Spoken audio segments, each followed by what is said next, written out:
So, the first guy that ever took me out on a date had eyes the color of bronzen idols. A smile that was broad but not unnerving. Had hair that kinked like a fist on top of his head, lips that spoke in the softest tones. Sounded like when wind and poetry collide. Like when no word is sacrificed, and when everything means something and there is no empty promise. I was young, so I grinned bashfully as he treated me like a queen. As he treated me like a queen, I really appreciated how he held the umbrella as we walked through the gardens. But honestly, guys, you know, there was a little bit of overkill on this date because, so, like, he would fan me if I got too hot, and if he wasn't fanning me, then he was holding my hands, and I really like holding hands because, like Kazi, I have clammy hands, and, you know, we have to coordinate this thing, like, whose fingers go where, how does this work, and it wasn't really working out, especially when my fingers fell in the hole in his palms. Praise it.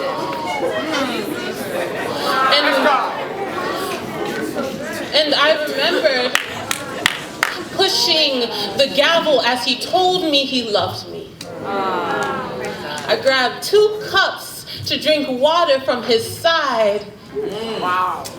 We cheersed at the table that he set before me in his presence with my enemy.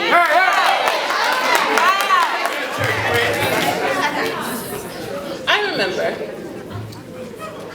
but seems as though he forgot, because he never stopped being the perfect gentleman. In the springtime, he brought me to sit in green pastures. In the summertime, he led me beside still waters. And in the dry, dry winter months, he anointed my head with coconut oil, y'all.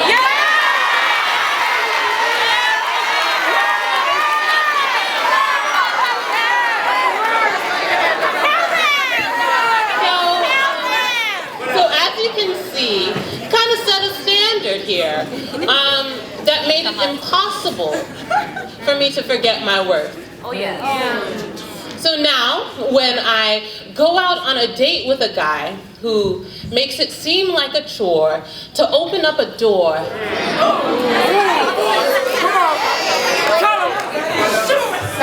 I remember a God who was willing to open up the Red Seas for me.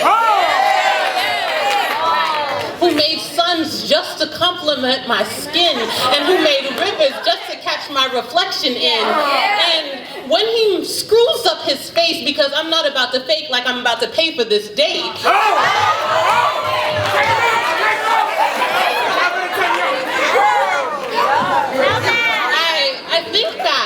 I think back to a God who told me just to pick a hill because he owns all the cattle there. And he said, he's always willing to open up the gates of heaven, and just because he has so much to spare, you know? The windows of heaven, because he has so much to spare. And then, when this guy gets so confused to think that my body is his to share, I think back, you know, actually, really, I think back to how me and God, we kind of had our first kiss kind of quick, you know, back when I was just a thought buried in the dust.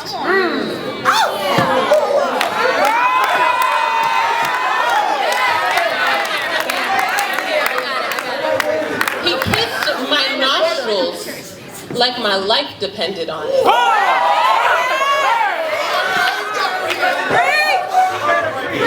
Speak the word.